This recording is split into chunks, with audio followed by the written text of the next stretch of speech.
Дорогие друзья, мы собрались сегодня здесь, чтобы вспомнить великого русского писателя Льва Николаевича Толстого. Наше мероприятие посвящено 160-летию поездки Льва Николаевича Толстого на Кавказ. Сменяется поколение, жизнь идет. Все чаще книги заменяет нам все знающий интернет. И вот нынешняя молодежь знает о Толстом только то, что это он, кажется, написал «Войну и мир». А между тем это была выдающаяся личность, могучий талант, национальная гордость России.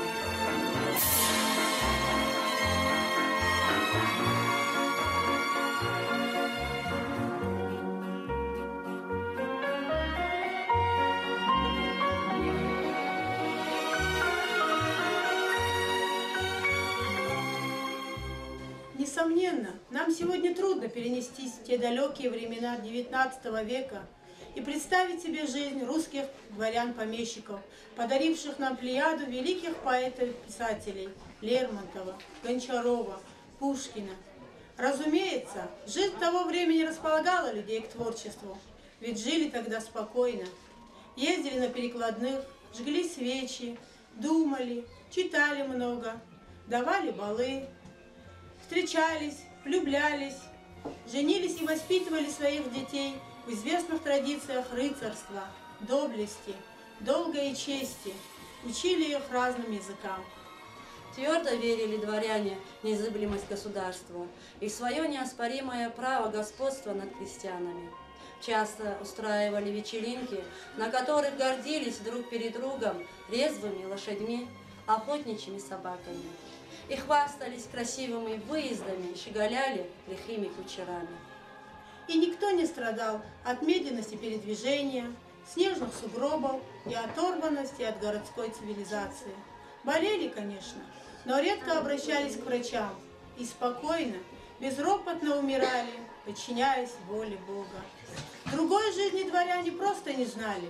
Вот в такой среде родился Лев Николаевич Толстой, граф, прозаик, публицист и мыслитель, великий русский писатель. О его жизни и творчестве, в том числе и на Кавказе, поведают вам сегодня наши учащиеся. Тем более, что годы, проведенные писателем на Кавказе, перевернули всю его жизнь. Лев Николаевич Толстой родился в аристократической семье 9 сентября 1827 года в усадьбе Ясная Поляна Тульской губернии. Писатель принадлежал богатому и знатному роду, существовавшему в России 600 лет, и ведущему свое начало от Ярослава Мудрого. Род Толстых произошел от двух знатных родов – графов Толстых и князей Волконских. Прапрадед писателя Петр Андреевич Толстой был одним из племянников Петра I. Он служил при дворе с 1682 года стольником, а в 1701 году был посланником в Константинополе. После прибытия в Россию в 1701 году был назначен сенатором, а в 1717 году он за особые заслуги был титулован графским титулом и назначен тайным советником. Родители Лев Толстой потерял рано. Мать умерла, когда ему было 2 года, а отец, когда ему было 9 лет. Воспитанием осиротевших детей занималась тетя, сестра отца, Остин Сакин. Через 4 года умерла и она. И дети сопровождения дальней родственницы Ергольской из Москвы, куда они переехали после смерти матери, отправились в Казань, где жила другая тетя. 1841 года писатель с сестрой и братьями живет в Казани. Здесь его старший брат должен был поступить в университет. Этот брат Николай оказал большое влияние на маленького Толстого. Однажды он заявил, что у него есть тайна, посредством открытия которой все люди станут счастливыми и будут любить друг друга, что написано им на зеленой палочке и зарыто у дороги. Как я верил тогда, что есть такая палочка, которая уничтожит зло в людях, так я верю теперь, что есть эта истина и что она будет открыта людям, писал позже Толстой. В 1844 году, в 15 лет, молодой Толстой поступает в Казанский университет на Восточный факультет. Здесь у него пробудился особый интерес к литературе, и здесь он впервые знакомится с арабским и турским языками. Но из-за конфликта с преподавателями, а он часто пропускал занятия, Толстой должен был заново пройти первый курс, и он решает оставить Восточный факультет и перейти на юридический. Но этот факультет он бросает, проучившись 2 года, так как университетские знания не удовлетворяли его. К тому периоду он предается светским кутежам, пристрастился к игре шахматами. В 1850 году Толстой определяется на службу в канцелярию Тульского губернского правления, и эта работа не удовлетворяет его. Наконец он возвращается в деревню, где пытается по-новому строить отношения с крестьянами. Он в Ясной Поляне открывает первую школу для детей. Крестьяне с недоверием относятся к новшеству со стороны барина. Часто Толстой ездил в Москву, где продолжал поддаваться страсти в шахматной игре и участвовал в светских кутежах. К этому времени Толстой разочаровался в своей жизни. Он много думает о смысле жизни и задумал написать повесть детства о своем детстве. Кроме того, за ним числится уже большой шахматный долг. К этому времени в ее жизни летом 1851 года к Толстому приезжает брат Николай Толстой. К тому времени он был русским офицером, артиллеристом, участвовавшим в Кавказской войне. Видя болезненное состояние брата Льва Толстого, Николай предлагает ему поехать с ним на Кавказ, где реально можно сыграть военную партию. Кавказская война шла тогда за расширение колониальных границ России. Московское царство, покорив царство Астраханское и Казанское, пришло в столкновение с дикими горскими племенами, жившими в горах Кавказа. Для борьбы с ними к началу XIX века правительство образовало целую линию казацких станиц по берегам Терека и Кубани. С другой стороны, грузинское царство перешло в подданство России.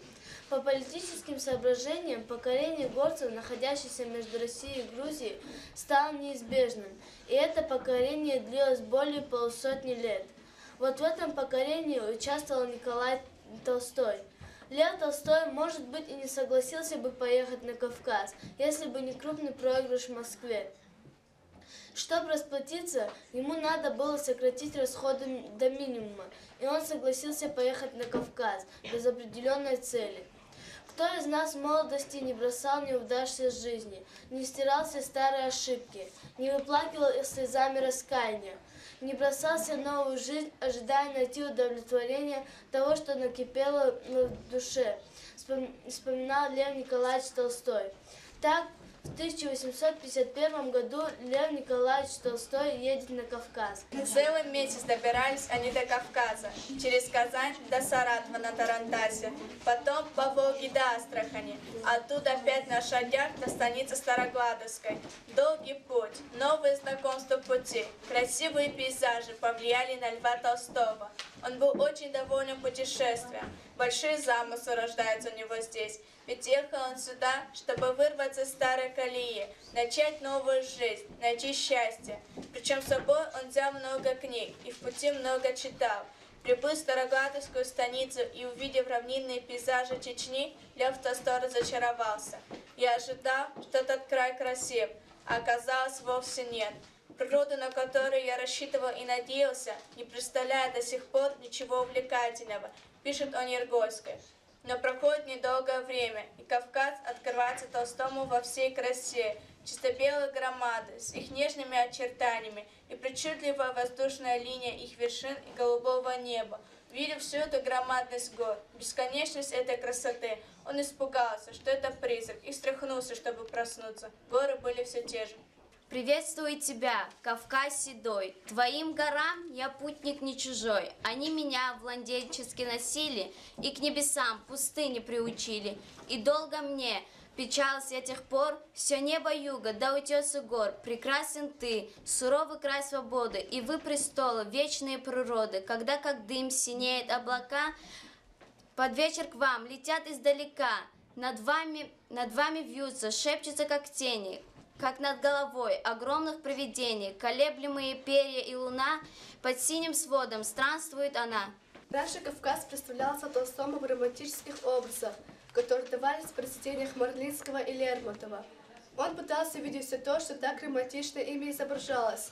В создании Толстого Кавказ изображался в образах таинственных черкешных, воинственных горцев, скал, снегов, быстрых потоков, и шашка и кинжал занимали в них последнее место. Я видел вас, холмы и нивы, разнообразных гор кусты, природа дикой красоты, степей глухих народ счастливый и нрава тихой простоты. Но там, где терек протекает, черкешеньку я увидал, зор девы сердце приковал, и мысли вольно улетает, бродить среди милых дальних скал. Так дух раскаянный звуки послышал райский летит, узреть еще небесный вид, так стон любви, страстей и муки, так гроба памяти звучит. Но беспощадная реальность расшатала устойчивые представления. Прибыв на станицу, он впервые столкнулся с миром вольного казачества, не знавшего крепостного права и жившего полной общинной жизнью. Он восхищался гордыми и независимыми характерами казаков, подружился с ними. Жил дома такого казака и пешки, чей образ идет в повести казаки под именем Ерошка. Прибыв на Кавказ, Толстой участвует в боевых действиях волонтером, то есть на добровольной основе. Это вызывает у офицеров явные презрения, и хотя эти люди-офицеры славные, мужественные, Толстой чувствует, что между ними и им существует какая-то преграда. Я увидел образ жизни брата и познакомился с офицерами, но этот образ не очень привлекателен, писала тетя. Скучая по родным и ощущая себя одиноким среди офицеров, Толстой задумал написать большой роман «4 эпохи развития человека». Свои первые впечатления казацкой жизни Толстой описал в повести «Казаки» в 1851 году. Главная мысль повести – столкновение хорошей, наполненной цивилизацией, души с бытом, грубым, но крепко сплоченным. Толстой писал: «Цивилизация не удовлетворяет нас, а не поискать ли нам удовлетворение в простоте полудикой жизни». Но в станице Толстой оставался недолго. Николай Толстой был отправлен через некоторое время в укрепленный лагерь Старый Юрт, устроен для прикрытия больных, Горячеводский, на горячих водах с целебными источниками. Толстой поехал с ним. О своих впечатлениях он писал тете: «Я здесь уже 3 недели, здесь чудные виды. Место, где источники, гора нагроможденных камней, они образовали гроты, и все они перерезаны горячими водами, которые падают шумом и закрываются белым паром от кипящей воды. Вода настолько горяча, что можно сварить яйцо за 3 минуты. Весь день татарки моют белье, причем ногами моют. Это напоминает муравейник. Женщины в большей части красивые и хорошо сложены. Одежда, несмотря на бедность, изящна. Красивая группа женщин, дикая красота местности. Все это представляет очаровательную картину. Я часто часами любуюсь ими. Я очень рад быть на водах и чувствую себя лучше». Старый Юрт действительно был красив по своему горному положению. Выше аула был сильный источник, целебные качества, которые были выше пятигорских, а вода была так горяча, что собака Николая Толстого, упав туда, тотчас сварилась. К сожалению, пейзаж, как и климат, сейчас уже изменились. Причиной тому стали рубки леса, меры, предпринятые в ходе Кавказской войны по приказу военного командования в целях защиты от набегов кавказцев. Результаты исчезли леса на холмах, а в Горячеводске ушли под землю горячие воды. События того времени изобразил писатель повести «Рубки леса» позже в 1855 году. Именно в Старом Юрте Толстой пережил чудные минуты поэтического восторга. Здесь были выношены художественные образы первых произведений. Этому дикому селу суждено было стать историческим местом. Именно из этого села ездил Толстой в набег волонтером. События того времени изобразил он в первой своей повести о Кавказской войне «Набег» в 1853 году. Замысел рассказа состоял в поиске ответа, что такое истинная храбрость. Толстой попытался объяснить, что такое война, и находил, что это явление неестественное, порожденное гадкими людьми, не умеющим ценить этот мир. Носительное спокойствие выступает в повести «Природа». Неужели тесно жить людям под этим звездным небом, говорит писатель. Неужели среди этой природы может удержаться в душе человека месть, злоба, страсть, истребление себе подобных? А сейчас мы представляем вашему вниманию сценку из повести «Набег». Они ехали уже более 2 часов. Вдруг откуда-то донесся непрерывный гул, причиной которого военный не мог отгадать. Изредка на фоне гор выжигали в разных местах огни и тотчас же исчезали. Скажите, пожалуйста, что это за огни? А ты не знаешь? Не знаю. Это горской солома на палке сиза и огонь махать будет. Зачем же это? А чтобы всякий знал, русский пришел. Теперь ай-яй-яй, там ошайдет, всякие худа будет балка тащить. А что, разве в горах уже знаешь, что отряд идет? Как он не знает? Всегда знает наш народ такой. Так и Шамиль теперь собирается в поход. Йок, Шамиль на походах ходить не будет. Шамиль на их пошлет, а сам труба смотреть будет наверху. А далеко он живет? Далеко нету, вот левая сторона в верстах 10 будет. Почему же ты знаешь, разве ты там был? Был, на 6 горах был. И Шамиля видел? Шамиля наша видно не будет. 100, 300, 1000 минут кругом. Шамиль селедка будет. Именно в Чечне, в селе Старый Юрт, завязалась дружба Толстого с чеченцем Садом Бессербиевым. Впоследствии они стали кунаками. Толстой знал, что понятие кунак соединяет в себе не только побратимство, но и поведение в духе рыцарского кодекса чести. Еще в древние времена горцы, совершая обряд куначества, мешали кровь из пальцев, что означало кровное родство. При братане они дарили друг другу подарки. Так Садо подарил Толстому шашку, которая ныне хранится в музее Толстого. А писатель подарил Садо серебряные часы и шкатулку. Своей тете Ергольской Толстой писал: «Часто мой друг Садо доказывает свою преданность мне, подвергая себя опасности. Это у них стало привычкой удовлетворения». Речь шла о том, как однажды Садо и Толстой, поменявшись одеждой, выехали в крепость. По дороге на них напал конный отряд чеченцев. Садо велел Толстому ускакать, а сам в офицерской форме бросился в другую сторону, отвлекая нападавших. Чеченцы поняли подмену, отступили.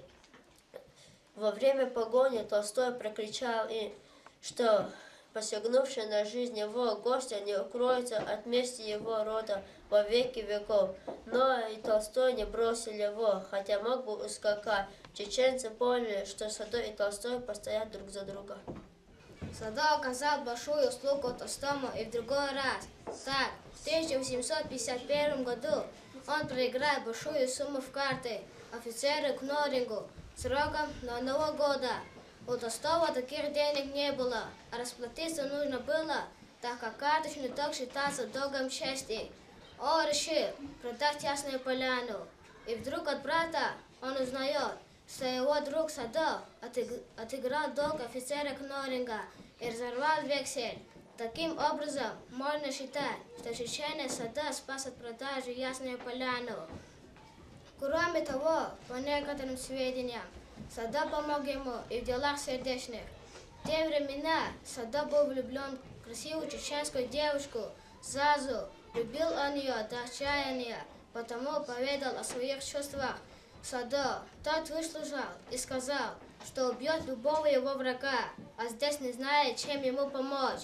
А влюбленный тем временем все ходил, как бы прогуливаясь около родника, который ему, офицеру, русскому графу, была недоступна и, естественно, не знала по-русски ни одного слова. Время шло. Садо видел, что любовь у друга не мимолетная и никак не проходит. Он надумал отправить к отцу девушку своего дядю, уважаемого человека, чтобы говорить, выдать дочь замуж за офицера. Но отец прогнал дядю, сказал, что на другом на его месте он отсек бы голову за то, что просит за Гаура. Тогда Садо предложил Толстому прочитать слова, свидетельствующие о принятии веры. Опять же тайно был совершен обряд бракосочетания Лави, так называли друзья Толстого. С той чеченкой, когда Толстой уезжал, он оставили много золотых и серебряных монет, обещал, что пришлет за нею транспорт и своего чеченского друга. Заза к тому времени была беременна. Она ждала своего Лави, но он так не приехал за нею. Больше она ни за кого не уходила замуж. Родила двух девочек. Известно, что одна вышла замуж за богатого кумыка, а другой ничего не известно. Как же проводил время молодой писатель в попытке сблизиться с народами, то есть казаками, мирными горцами, созерцание красоты природы? охота, чтение, перевод книг, игра в шахматы и карты и внутренняя борьба, не покидавшая писателя. Вот жизнь Льва Толстого к тому времени. Для себя он вдруг открывает, что счастье в том, что жить для других. Чувствуя прилив сил и энергии и не зная, куда их девать, Лев Толстой часто отправлялся в опасные походы. Во время одного из таких походов в Хасавюрт Толстой, возвращаясь оттуда, встретил своего родственника Илью Толстого и по его приглашению посетил князя Борятинского, главнокомандующего русской армии. Князь, узнав о волонтерстве Толстого, предлагает ему подать прошение о поступлении на службу. Здесь уместно сообщить, что за храбрость в боевых операциях Лев Толстой был представлен к награждению Георгиевским крестом, причем 3 раза. Первый раз была бумага об его увольнении от гражданской службы, пришло не вовремя. Второй раз он уступил Георгиевский крест рядовому солдату, а в 3-й раз он бросил караул, где стояли орудия, и до поздней ночи играл в шахматы с одним из офицеров. Ему был объявлен выговор, за что лишили заслуженной награды. По совету князя Борятинского через 2 месяца Лев Николаевич Толстой с братом Николаем едет в Тифлис сдавать экзамен на фейерверкера. Тифлис очень современный город, подражающий Петербургу. Это у него хорошо получается, пишет он тете. У меня много свободного времени, и никто мне не мешает, так что завершу свою первую повесть.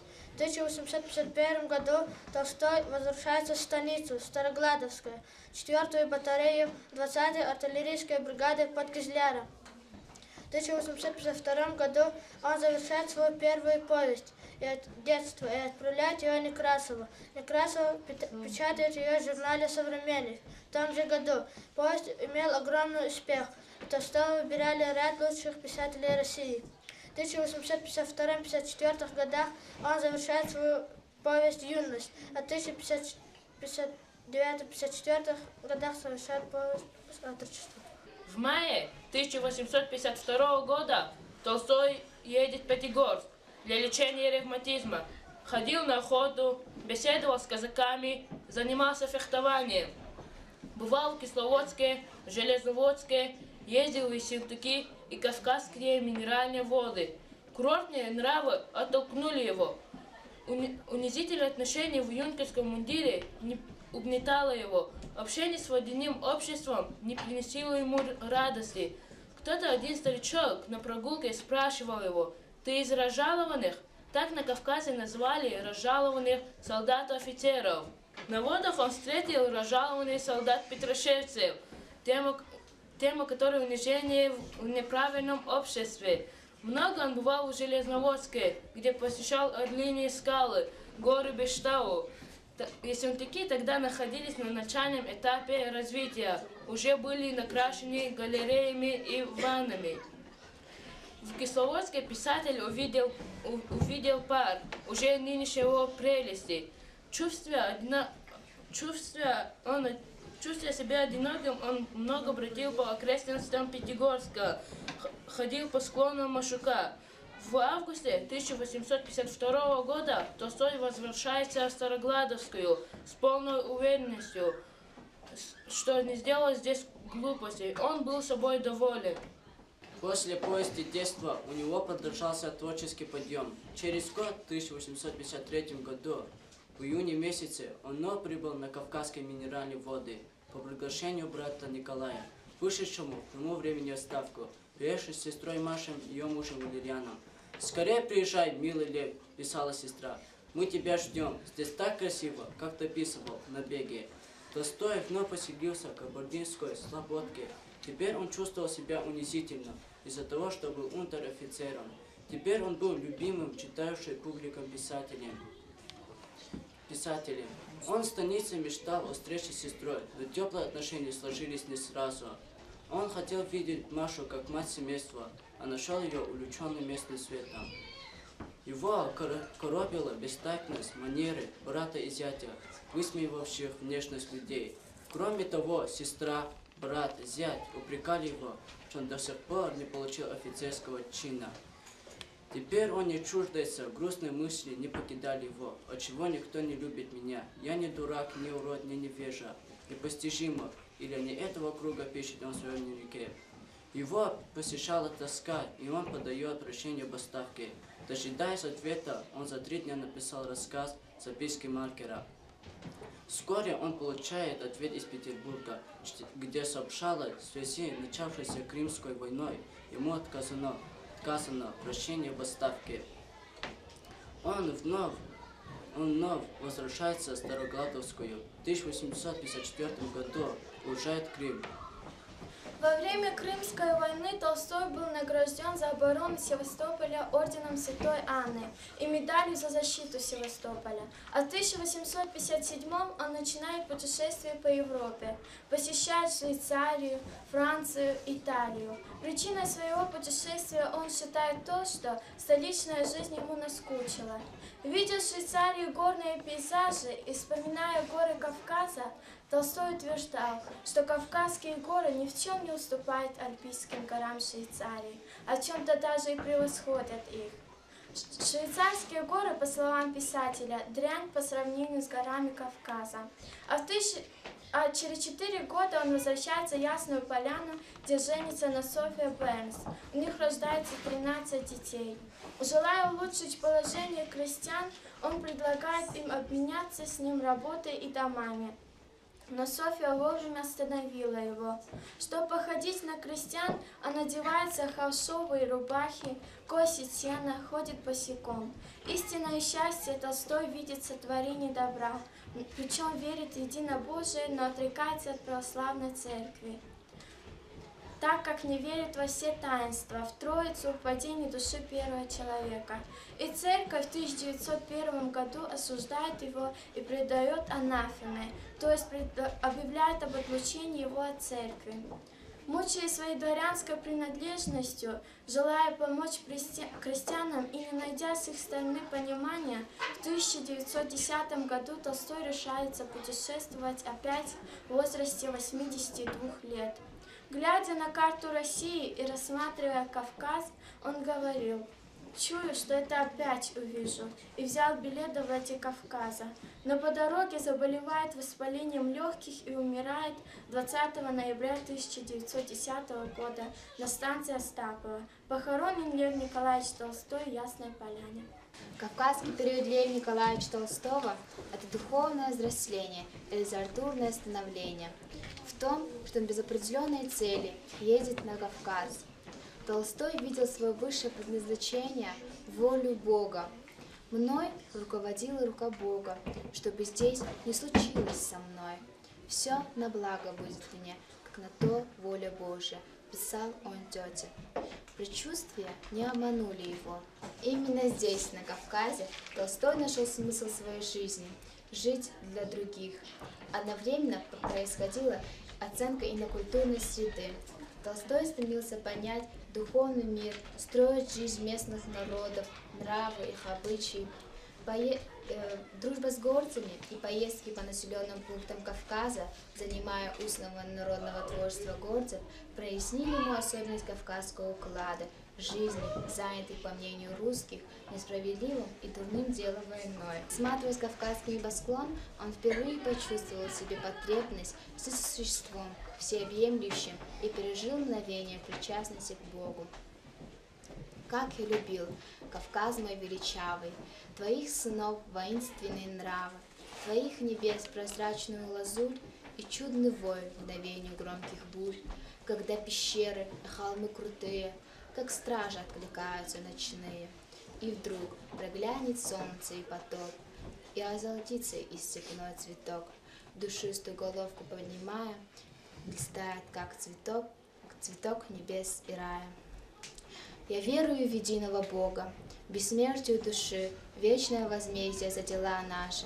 Не понимаю тайны Троицы и рождения Сына Божия, но уважаю веру отцов моих, писал о дневнике, который свидетельствует о мучительных поисках смысла жизни и о борьбе с дурными сторонами жизни, но одновременно доказывает о высоте его духа.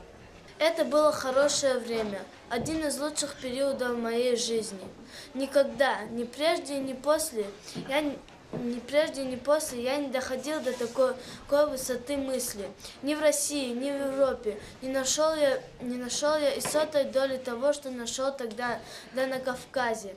И все, что нашел, остается моим убеждением навсегда, писал Толстой позднее в 1859 году. Если Пушкин и Лермонтов преподносили горцев как неукротимых и свободолюбивых, то Толстой принес литературу образы военных, на которых отрезвляюще подействовала новая общественно-политическая среда. Если раньше в Кавказской войне видели романтику, то теперь, участвуя в военных походах, Толстой увидел сам и показал остальным будничную жестокость и никчемность войны. Кавказ, далекая страна, жилище вольности простой, и ты несчастьями полна и окровавлена войной. Ужель пещеры и скалы под дикой пеленой мглы услышат также крик страстей, звон славы золотые цепей? Нет, прошлых лет не ожидай, черкес в отечество свое, свободе прежде милый край приметно гибнет для нее. Таково же было и настроение рядовых солдат. В их чувствах Толстой уловил отвращение к войне и стремление жить мирно. Что за вздор? Человек убил человека и счастлив, как будто сделал самое прекрасное дело. Неужели нет никого, чтобы ему говорить, что тут нет причины для большей радости, писал Толстой. Позже, вернувшись с Кавказа, вспоминая события тех лет, Толстой писал: «Я начинаю любить Кавказ, хотя посмертной, но сильной любовью. Действительно, хорош этот дикий край, в котором сочетаются так странно две противоположные вещи – война и свобода». Много лет спустя, 1875 года, Толстой подтвердил соотношение культуры горцев. Тогда он написал Афанасию Фету. Читала в то время книги, о которых никто понятия не имел, но которыми я упивался. Это был сборник сведений о кавказских горцах, изданный в Тифлисе. Там предание и поэзия горцев. Сокровище поэтически необычайное. Нет, и перечитываю. Хотел вам послать, но жалко расставаться. Речь шла о песнях. Две из них введены в повесть Ходжи Мурат, которую Толстой написал позднее, в 1896-1904 годах. Эта повесть стала духовным завещанием писателя. Обращаясь к повести, Толстой перечитывал свои дневники, вспоминая события в 40-х, 50-х годах. В основе повести картина, увиденная летом 1896 года, непокорный чертополох Репей, изуродованный, но все же уцелевший на спаханном поле. Сам Толстой не видел его, но когда ему показали фото Ходжи Мурата, он сказал: «Таким я его представлял». Толстой покоряла его энергия, сила жизни, умение отстаивать свое мнение. По сути, он является предателем. Ходжи Мурат перешел в сторону русских, чтобы спасти свою семью от Штамиля. Но Толстой думает иначе, что отрицает всякую войну, ибо люди все братья и сестры. Война, по его мнению, нужна лишь Николаю, вдохновителю священной войны, против иноверцев имаму Шамилю. Оба они жестокие, властолюбивые, деспоты, одинаково резко осуждаемые писателем. Ходжи Мурат их жертва, как и русские солдаты. Ходжи Мурат – это повесть о народе, презирающий смерть, хотя сам Толстой участвовал в этой войне. О Кавказе он написал не с ненавистью, а с уважением и любовью к его народу. Это наблюдаем мы в его повести «Кавказский пленник», основанной на реальных событиях. Попав в плен к татарам, жильный кастрюльный помогает дочь хозяина Дина. Толстой хотел показать, что люди могут не понимать и даже ненавидеть друг друга, но у них всегда есть возможность понять друг друга. Именно веру, возможность взаимного понимания между людьми разных национальностей выразил Толстой в рассказе. Автор не указывает, о какой войне идет речь, подчеркивая тем самым, что он должен не только описать, о событиях исторического периода, но и выразить свое отношение к межнациональным конфликтам. Все его творчество на Кавказе является осмыслением Кавказской войны 1817-1869 годов. Толстой, пытаясь понять противника, находит в нем воинственность, смелость, презрение к смерти и ненависть к врагу. Сценку этой повести мы предлагаем вам. Житье им стало совсем дурное, колодки не снимали и не выпускали на вольный свет. Кидали им туда тесто непеченое, как собака, да в кувшине воду спускали. Вонь в яме, духота, мокрота. Костылин совсем разболелся. Жилин видит, дело плохо. Хотел подкопать, да землю некуда девать. Сидят они в яме и думают, кто о чем. Вдруг на колени Жилину лепешка упала. Не поможет ли Дина? Наделаю людей, лошадок из глины. Брошу ей. Что давно не бывало, а я тебе игрушек наделал. На вот. Не надо. Иван, тебя убить хотят. Кто убить хочет? Отец, ему старики велят, а мне тебя жалко. А коли жалко меня, так ты палку длинную принеси мне. Нельзя. Дина, пожалуйста, Динушка, принеси. Нельзя, дома все увидят. Что делать? Дина побоится. Иван. Что? Уехали все, только двое дома. Ну, Костылин, пойдем, попытаемся последний раз. Я тебя подсажу. Нет, мне отсюда не выйти. Куда я пойду, когда поворотиться? Сил нет. Ну так, прощай, не поминай лихо. Снеси на место, Дина, а то хватится, прибью тебя.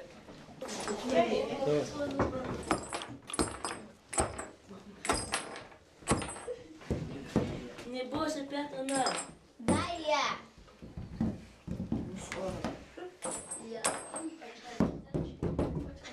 Ну, скоро месяц выйдет, надо лощинку перейти. Хоть надо в колодке, да надо идти. Спасибо тебе, умница. Кто без меня тебе уколку будет делать?